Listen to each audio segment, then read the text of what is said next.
The story begins on a train heading toward Chicago. Army pilot Coulter Stevens suddenly wakes up, but the problem is that he has no idea what he's doing there. A woman named Christina is sitting across from him, talking to him completely normally, and she calls him Roy. Coulter immediately starts noticing every little thing happening around the train. The conductor keeps asking for tickets, but Coulter's attention is somewhere else. Even when Christina tries to help him, he keeps behaving strangely. When she finally asks why he's acting so weird, Coulter bluntly tells her that he doesn't even know who she is. He gets up and walks through the train, trying to understand where he is, but he finds no answers. A little later, he notices his reflection in a train window, and the face staring back at him isn't his own. Shocked, he rushes to the restroom and looks into the mirror. A complete stranger is standing there. He checks the wallet in his pocket and finds the same unfamiliar man in the photo. Outside the restroom, Christina is waiting for him. Panicked, Coulter tells her that he doesn't know Roy and doesn't know her either. Before Christina can make sense of anything,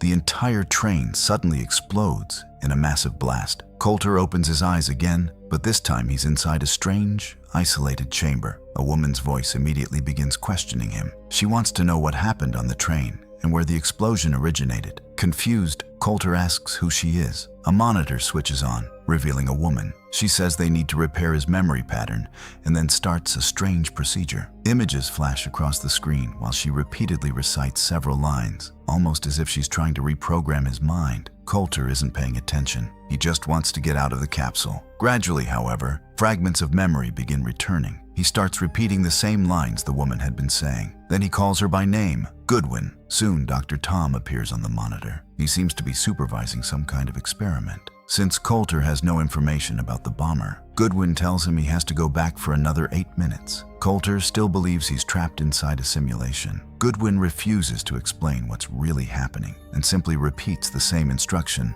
find the bomb and you'll find the bomber. A moment later, Coulter is back on the train. He asks the conductor whether any passengers have been behaving suspiciously. Instead, the conductor says Coulter is the suspicious one. Coulter sits beside Christina and asks if anyone on the train stands out to her. He tells her to treat it like a game. Since she doesn't take him seriously, Christina jokingly starts making fun of the passengers. She laughs that Coulter probably knows them better than she does because he talks to them every day. At that moment, Coulter notices a man coming out of the restroom. Christina jokes that he's starting to sound racist because the man isn't white. That alone doesn't make him a bomber. However, she also mentions that he's the only person she remembers seeing come out of the restroom. That detail immediately makes Coulter suspicious. He checks Roy's belongings, but finds nothing except Christina's name written in a notebook. Then he starts following the man from the restroom. When the train reaches a station, Coulter tells Christina to wait outside while he follows the suspect into another restroom. Inside, he hears someone vomiting. Coulter begins questioning and searching the man, making him extremely uncomfortable. Eventually, the man leaves, and Coulter continues following him. The man sits down on a bench, and Coulter approaches him, asking to use his phone. The stranger becomes irritated and tells him to leave him alone. The situation escalates when Coulter attacks him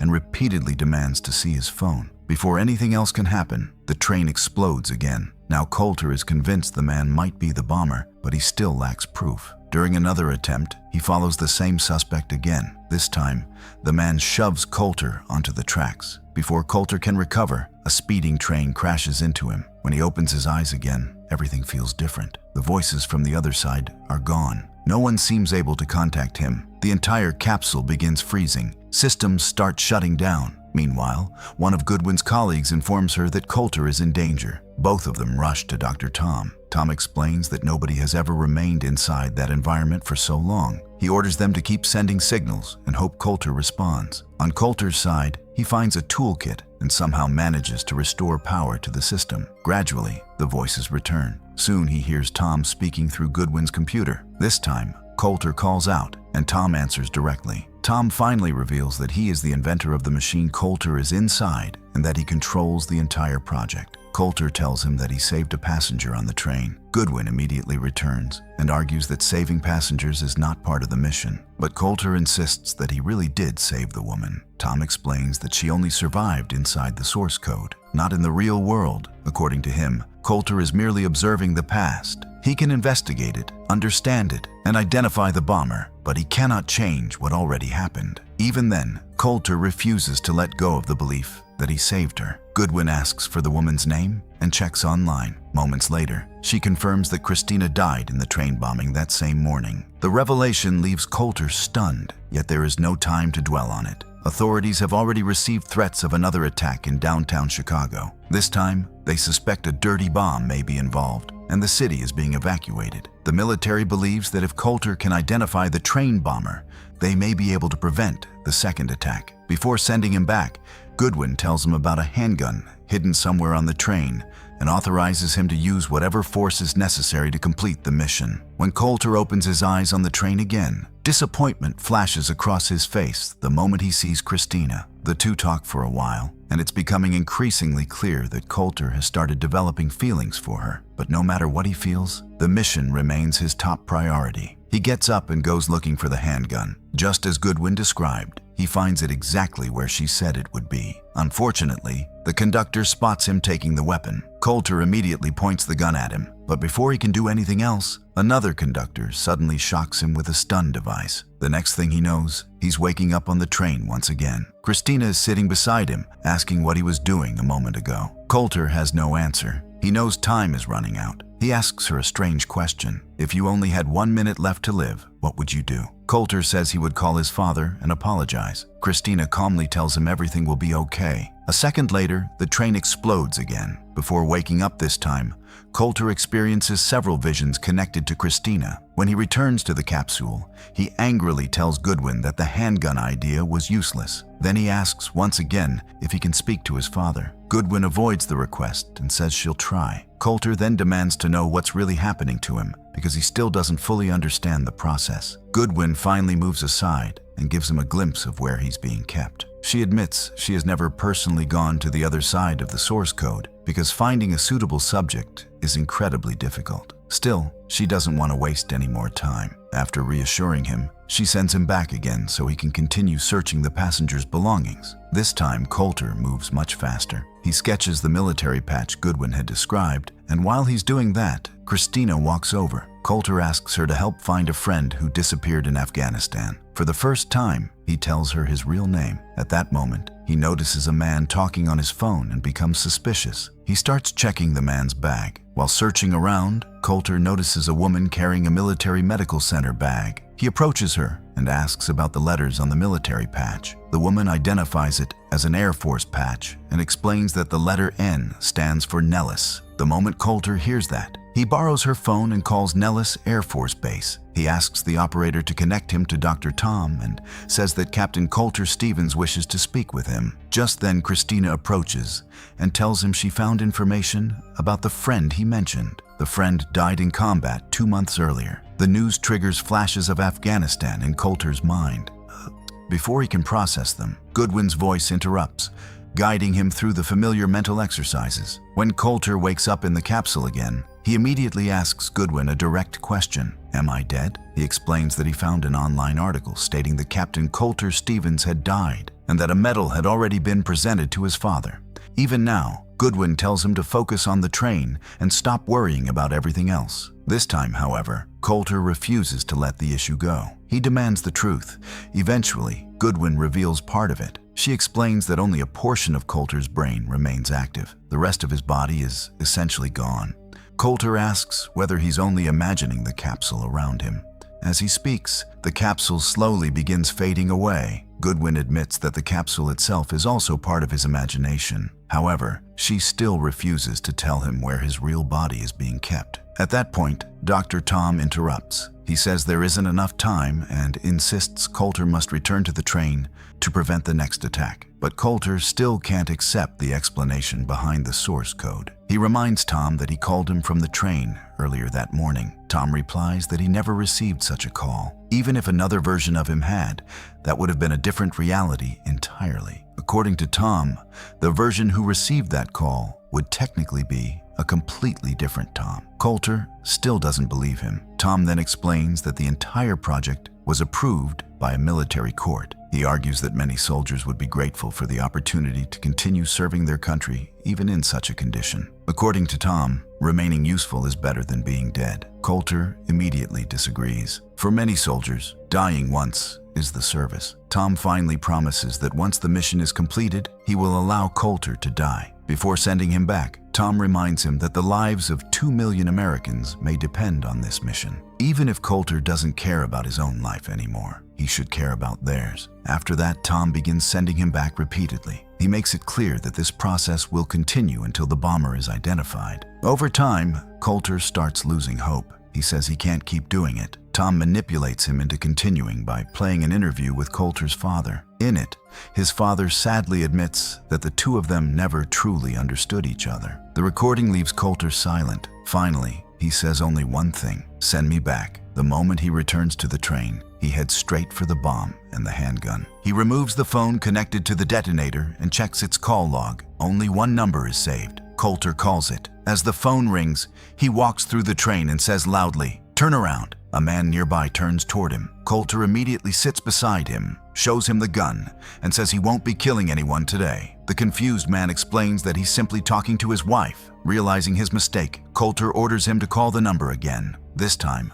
a phone rings outside the train. The real bomber. Coulter quickly apologizes and rushes after him. He notices the man deliberately throwing his wallet into the train so that it will be found in the wreckage after the explosion, making everyone believe he died, along with the passengers. But Coulter manages to see the name inside the wallet: Peter Frost. Just as the train doors begin closing, Coulter pulls the emergency handle, forces them open, and jumps off the moving train to continue pursuing Peter. A short time later, he sees Peter enter a white van. Coulter approaches him and shows him the detonator phone. Peter pretends not to know anything, but Coulter is convinced he's the bomber. Inside the van, Coulter discovers a second bomb. While examining it, he asks Peter where the next target is. Before Peter can answer, Christina suddenly arrives, distracting Coulter. Peter immediately takes advantage of the opportunity and opens fire on both of them.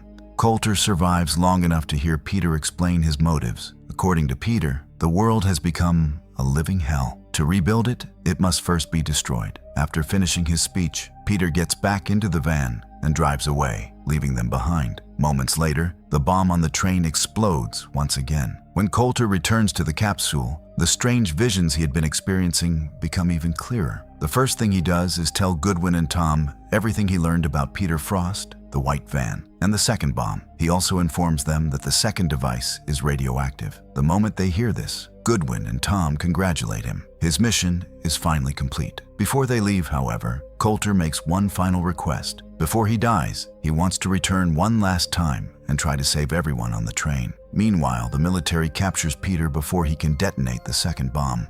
As a result, Tom begins receiving praise and recognition from all sides for the success of his project. Later, Goodwin returns to Coulter. Coulter starts discussing parallel realities. He wonders whether different versions of people might exist in different timelines. Goodwin disagrees. According to her, the people Coulter sees on the train are nothing more than echoes and afterimages of individuals who have already died. The past cannot be changed, but Coulter refuses to accept that. He argues that the bomb contained a fail-safe mechanism he hadn't noticed before, and insists there is still a chance Goodwin is wrong. Finally, he asks her for one last trip into the source code. After that, he wants her to shut off his life support. Goodwin hesitates, but eventually she agrees.